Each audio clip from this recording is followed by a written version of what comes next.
Medit, kumakalaban na nga ba sa Team Kalingap at pinagtanggol ang basher po sa Team Kalingap. Yes, mga mima. So, dito nga po ay nagkaalaman na kung ano ba talaga ang naging komento po ni Medit po sa mga di umano ay supporters o di ko alam kung basher ba talaga o community ni Medit. So, wala na daw siyang kumbaga panghahawakan, di daw niya makokontrol kung ano ang kanyang o kung ano ang sasabihin ng mga basher po kay Joy at kila Kalinga Prab. Kumbaga daw, karapatan daw naman daw nila kung ano ang gusto nilang sabihin kila Kalinga Prab kung ibabash man o hindi.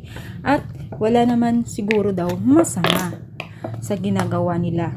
Kumbaga, kasi meron nagkomento doon na patigilin na yung mga basher o mga community niya na naninira sa Team Kalingap at nang babash po sa live po nila Rab. Pero giit niya, hindi daw niya makontrol ang sasabihin ng ibang tao sa kanila at wala naman daw sigurong masamang sinasabi.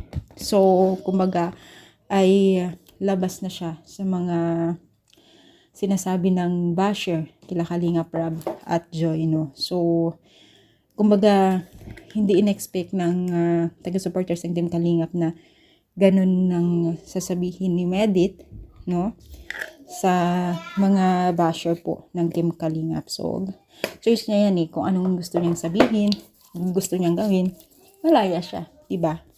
At least, natulungan ng Team Kalingap, no? So, ganun lang talaga ang buhay, di mo hawak. So, ano masasabi ninyo? I-comment lang, palike po ang ating video. Thank you so much. More power and God bless.